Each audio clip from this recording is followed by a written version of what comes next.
described African Americans as a relatively murderous race killing itself, and the Southern Poverty Law Center has concluded that he has, quote, a record of anti-Muslim, anti-immigrant, and anti-black bigotry. I'm wondering if any of you could respond to the conference's decision to include this controversial individual. I've never heard those comments about African Americans. The Southern Poverty Law Center is an egregious organization. It will smear at the drop of a hat. It's a left-wing organization. There's no objectivity there. If you listen to the Southern Poverty Law Center talk about conservatives, you might as well be listening to the Ku Klux Klan talking about African Americans. That's how biased they are. And by the way, the head of the Southern Poverty Law Center gets an enormous salary for convincing people that there's this right-wing threat against minorities. The whole Islamophobia thing, and I'll be speaking on that this afternoon, is a very clever ploy. Any political handler will tell you, if you're a politician, you're asked a question that you can't answer, that you're afraid to answer. Turn it around. Ask a question in return. So if you say to someone in CARE, for instance, why are you trying to censor us? Or why is it wherever your religion is dominant, there's the oppression of minorities? Rather than answering the question, they say, why you hate us. This is the Southern Law Poverty Center as well. You know, if you say, well, doesn't Sharia mandate the murder of apostates, of people who leave Islam? Which, by the way, is what the Muslim chaplain at Harvard said a few years ago in a private email that became public. So you ask that question, doesn't Islam require the killing of those who convert from Islam to another religion? And then they say, why are you spreading lies about us? So you never answer the question directly, you always turn it around. And it all comes down to you hate Muslims, you hate our religion, you spread lies about us, you're inciting violence against us.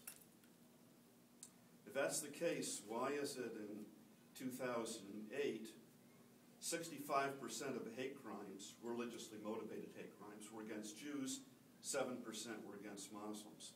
So if indeed we're inspiring fear and hatred of Muslims, we're about as effective as an Obama jobs program.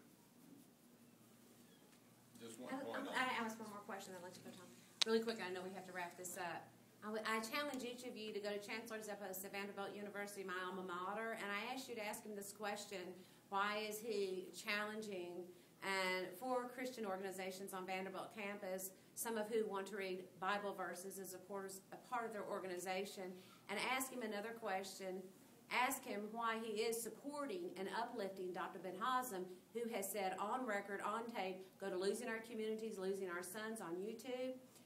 Under Islam, homosexuals are put to death. We have become so politically correct in this society that we have a chancellor of a major university in this country who is supporting a no-Muslim cleric that believes under Islam that homosexuals are put to death, and yet nothing, the attack on Christian groups. Where's your voice on this? Instead of where's your voice? Why aren't you asking these hard questions? It's shameful. And I would say that with regards to David Yerushalmi, you can attack any one of us. We all got, you know, I'm sure you can find something about all of us. Look at the facts of what he's putting out, on what he's talking about the legal requirements. You can buy an Islamic law text. You can actually buy dozens of them at Amazon.com from the 10th century to one, Umdat al-Salik, Reliance of the Traveler, published in Beltsville, Maryland in English today, and read what it says. And they all say the exact same thing. They all do require what we're talking about here.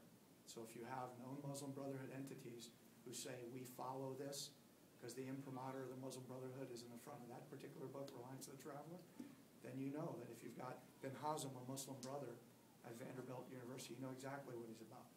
But it actually takes, 10 to 20 minutes of research to do that. I would encourage it. Well, since you raised the question about this gentleman and something he said about Americans of African descent, let me respond, since I'm the only one in this room. I find that disturbing if it's true. It's not true. Okay. It's taken totally out of context. But let me say this.